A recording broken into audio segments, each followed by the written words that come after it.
یو چا پوښتنه کړې ده چې داسې اسباب کوم یو دي چې موږ استعمال کوو او الله موږ نه راضي شي. دا ډېر قیمتي سوال دی. د الله د راضي کولو اسباب حاصلول. الله چې موږ نه راضي شو دنیا او آخرت دواړه زموږ دي.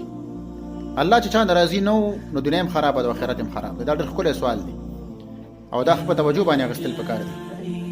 اسباب مرضات الله د الله د راضي کولو اسباب دا تقریبا ډیر دي، خو زه به یو څو مختصر وسویم. اول سبب دې دپاره دعاګانې کول پکار دي. نبی صلی الله علیه وسلم به دا دعا بار بار کوله د الله د رضا باره کې چې یا الله زه ستا رضا غواړم. نو د الله د رضا حاصلولو باره کې به ته بار بار دعاګانې کې یا الله ما نه راضي شي، موږ ته خپل رضا راکړي. دا به ته بار بار غواړي. دویم د مور او پلار راضي کول. حدیث کې راغلی دی رضا الرب فی رضا الوالد. د پلار د رب خوشالول د پلار په خوشالولو کې دي. پلار په حکم کې مور هم داخله ده او د الله خفګان د مور پلار په خفګان کې دي. نو که ته غواړې چې رب العالمین دنه خوشاله شي، خپله مور او پلار دې خوشاله وساته. دریم مسواک وهل. حدیث کې راغلی مسواک چې دی دا مطهرة للفم ومرضات للرب یا مطهرة للفم ومرضات للرب. مسواک د خولې دپاره چې دی پاکونکی او د رب راضي کوونکی، یا مسواک د خولې پاکول او د رب راضي کول دي. نو خوله په دې باندې پاکیږي او رب په دې باندې راضي کیږي. مسواک استعمالول دا ډېر مهم سنت عمل دی.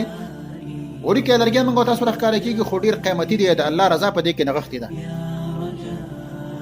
څلورم حدیث کې راغلی دی چې انسان د هغه چا حدیث کې راغلی الله د هغه چا نه خوشحالیږي چې خوراک کوي او په دې باندې حمد وایي.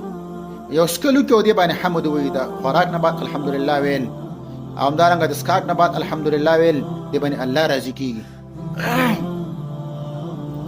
پنځمه د الله د راضي کولو په اسبابو کې دا کلمات ویل رضیت بالله ربا وبالاسلام دینا وبمحمد رسولا.